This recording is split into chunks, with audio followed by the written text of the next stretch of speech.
जय हिंद दोस्तों। पाकिस्तान पूरी तरह से पगला चुका है। भारत से 2 दिन पहले जूता खाने के बाद इस मुल्क को समझ में नहीं आ रहा है कि क्या करें। पहले दिन भारत ने उसके घर में घुसकर सर्जिकल स्ट्राइक कर दी, उसे पता ही नहीं चला। अगले दिन भारत ने उसके भड़काने पर घर में घुसकर ड्रोन अटैक किए और वो उसे भी नहीं रोक पाया। और कल पूरी रात उसने पिछवाड़े का पूरा जोर लगा दिया, मगर वो भारत में एक भी मिसाइल या ड्रोन नहीं गिरा पाया। हमारे एयर डिफेंस ने उसके सारे ड्रोन और मिसाइलें हवा में ही बर्बाद कर दी। एक ही रात में भारत ने पाकिस्तान के दर्जनों ड्रोन ढेर कर दिए। खबर है कि अकेले कल रात में भारत ने पाकिस्तान के कई JF-17 और F-16 ढेर कर दिए। पाकिस्तान से भेजी गई चाइनीज मिसाइलें तो इतनी पंचर निकली कि वो नीचे गिरने के बाद भी फटी नहीं। यहां तक कि चाइनीज JF-17 की भी ऐसी धुलाई हुई है कि पाकिस्तान को अमेरिका से भीख में मिले F-16 को बॉर्डर के पास लाना पड़ा। खबर अब यह है कि इस बात के लिए अमेरिका पाकिस्तान पर बैन भी लगा सकता है, क्योंकि अमेरिका ने उसे बोल रखा है कि वो इस लड़ाकू विमान का इस्तेमाल अपनी सेफ्टी के लिए करेगा और किसी पर हमला करने के लिए उसे बॉर्डर पर नहीं लाएगा। अमेरिका से उसका एग्रीमेंट हो रखा है कि वो इसका यूज अपनी कंट्री में एंटी टेररिस्ट ऑपरेशन और इंटरनल सिक्योरिटी के लिए ही करेगा। लेकिन धोखा देना, झूठ बोलना पाकिस्तान के खून में है। अमेरिका के मना करने के बावजूद वो अमेरिका से भीख में मिले F-16 एयरक्राफ्ट को बॉर्डर पर ले गया। अब खबर है कि भारत ने पाकिस्तान के एक F-16 को भी गिरा दिया। इससे अमेरिका की अलग बेइज्जती हुई है भाई साहब, उसकी क्या ही बात करें। आपको याद होगा बालाकोट के टाइम भारत के MiG-21 ने पाकिस्तान की इसी F-16 को गिरा दिया था। तब भी पाकिस्तान और USA की गजब बेइज्जती हुई थी। इस बेइज्जती से पाकिस्तानी फौज इतनी पागल हो चुकी है कि अब उसे समझ नहीं आ रहा है कि वो क्या करे। मुझे तो शक है कि मुनीर कहीं खुद अपनी कमर में बम बांधकर भारत में छलांगने लगा दे। हालत यह है कि पाकिस्तानी सांसद अपनी संसद में खड़ा होकर अपने आर्मी चीफ और प्रधानमंत्री को गीदड़ बोल रहा है। शेरों का लश्कर, उसका सरदार गीदड़ हो तो वो नहीं लड़ सकते, वो जंगे हार लेते हैं। अब जब पाकिस्तान को समझ में आ गया है कि वो ऐसे तो भारत का कुछ नहीं बिगाड़ पा रहा, तो उसने एक के बाद एक झूठे वीडियोस फैलाने शुरू कर दिए। एक वीडियो शेयर करके बोला गया कि ये वीडियो जालंधर में पाकिस्तान के ड्रोन अटैक का है। बाद में पता चला कि वो वीडियो पराली जलाने के बाद उठ रही आग का था। मैंने ये सुना तो आधे घंटे तक मेरी हंसी नहीं रुकी। फिर पाकिस्तानी गधों ने एक वीडियो शेयर करके बोला कि देखो पाकिस्तानी फौज कैसे धनाधन भारत पर मिसाइलें दाग रही है। बाद में पता चला कि वो वीडियो मिसाइल दागने का नहीं बल्कि एक वीडियो गेम का सीन है। फिर इन गधों ने बताया कि इन्होंने कश्मीर में भारत की एक RJ बटालियन के हेडक्वार्टर को नष्ट कर दिया। फिर लोगों ने बताया ये कौन सी RJ बटालियन है, इस नाम की तो कोई बटालियन भारत में है ही नहीं। फिर इन्होंने एक और वीडियो शेयर करके बोला कि देखो हमने भारत में धमाका करके आग लगा दी। बाद में पता चला कि ये वीडियो तो कुछ साल पहले सर्कस में लगी आग का है। मतलब ये लोग इतने डेस्परेट हैं कि बेरूत में हुए बम ब्लास्ट को भी भारत में हुआ धमाका बता रहे हैं। इजराइल के दागे बमों को भी पाकिस्तान का बता रहे थे। मैं सोचने लगा यार ये कैसा भिखारी मुल्क है। मतलब दूसरों से पैसा उधार लेता है, ये उनसे हथियार भी उधार मांगता है, और इन सब के बावजूद जब ये भारत का कुछ नहीं उखाड़ पाता तो इसे लगता है कि चलो झूठे वीडियोस बनाकर और इनको सही हमला बताकर अपनी भूखी नंगी आवाम का दिल खुश कर लो। कैसे फटीचर लोग हैं भाई लोग। तुम बस इस तरह झूठे वीडियो चलाकर ही हमसे जीत सकते हो। अब इन लोगों के इसी फटीचर बने की वजह से इनकी आवाम भी इनको गाली दे रही है। इमरान खान की बहन पूछ रही है कि भारत रावलपिंडी में आकर ड्रोन फोड़कर चला गया और तुम उसका कुछ नहीं कर पाए। यहाँ पे ड्रोन अंदर आ रहा है, इंडिया से अंदर पिंडी तक पहुँच रहे हैं। पिंडी तक पहुँचे कैसे?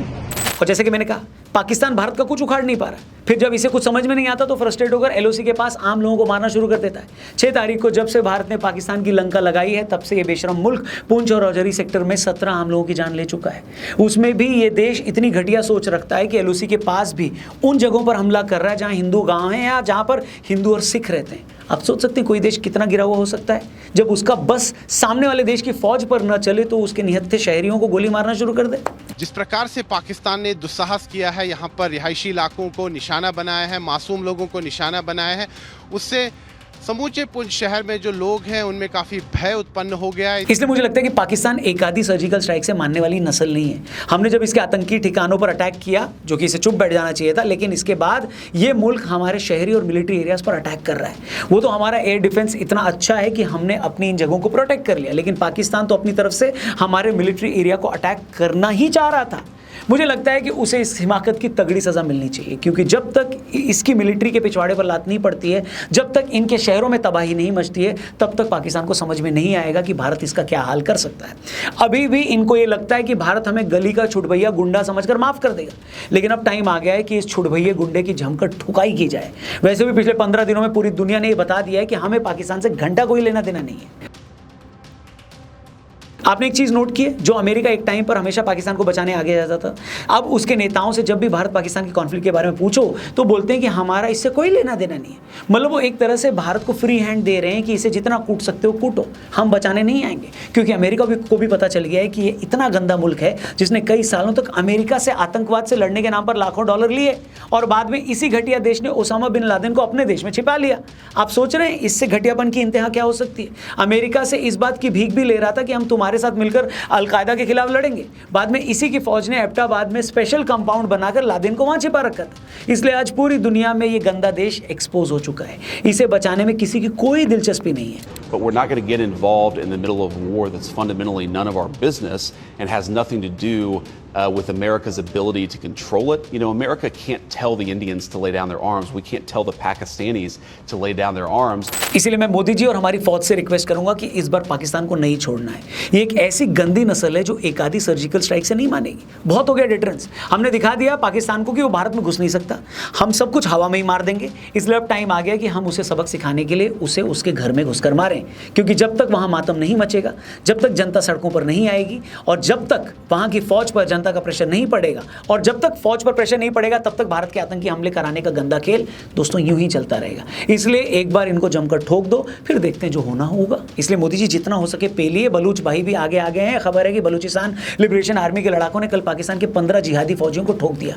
बीएलए तो यहां तक क्लेम कर रही है कि उसने बलूचिस्तान के 1/3 एरिया पर कब्जा कर लिया है। पाकिस्तानी फौजियों की हालत यह है कि 6 बजे के बाद पेट्रोलिंग करने नहीं निकल रहे। यहां तक कि पाकिस्तान के former prime minister Shahid Khaqan ने खुलेआम बोला है कि बलूचिस्तान से पाकिस्तानी फौज की पकड़ कमजोर पड़ गई है। खाकान खुद कबूल कर रहे हैं कि बलूचिस्तान में हालात इतने खराब हैं कि सरकारी मंत्री तक बिना हेवी सिक्योरिटी के घर से निकलने की हिम्मत नहीं कर रहे हैं वहां पे। दूसरी तरफ जब से भारतीय फौज ने ड्रोन अटैक करके पाकिस्तान को ट्रेलर दिखाना शुरू किया है, तब से इमरान खान के सपोर्टर्स अलग लेवल पर आ चुके हैं। ये लोग कल कई जगहों पर सड़कों पर आए। कल तक इमरान खान के काफी समर्थक उस जेल के बाहर भी पहुंच गए थे जहां इमरान बंद है। ये लोग उस जेल से छोड़ने की उन्हें डिमांड भी कर रहे हैं। इसलिए मैं बार बार कह रहा हूं कि ये कौम मानने वाली नहीं है। एक आधी सर्जिकल स्ट्राइक से तो इनके कान पे जूं भी नहीं रेंगेगी। अपनी मूर्ख आवाम को ये उल्टे सीधे वीडियोस दिखाकर ये साबित करेगी कि देखो हिंदुस्तान को हम घर में घुस के मार रहे हैं। इसीलिए अभी इनको ऐसी चोट करना जरूरी है कि फिर भारत को नहीं पूरी दुनिया को ये पता चले कि इनके साथ क्या हुआ है। पिछली बार ये लोग बोल रहे थे कि एक कौवा भी नहीं मारा और इस बार एक दिन के ड्रोन अटैक में पूरे मुल्क की नानी मर गई है। अभी और इनको पेलना बाकी है। पता नहीं क्यों ऐसा लग रहा है कि आज रात पाकिस्तान की जबरदस्त धुलाई हो सकती है। शायद भारतीय फौज ने जितना मौका इनको देना था उतना चांस दे दिया है। अब इनको घर में घुसकर पेला जाएगा, बस आप देखते जाइए। पता नहीं क्यों सोशल मीडिया पर कई लोग लिख रहे हैं कि डीएस्केलेट, अब और लड़ाई आगे नहीं बढ़नी चाहिए, शांति ही सब कुछ है। आप मेरे को कमेंट करके बताओ, क्या पाकिस्तान के साथ क्या सलूक किया जाना चाहिए? क्या यहाँ रुक जाना चाहिए या फिर अभी तबीयत से इन्हें धोना बाकी है?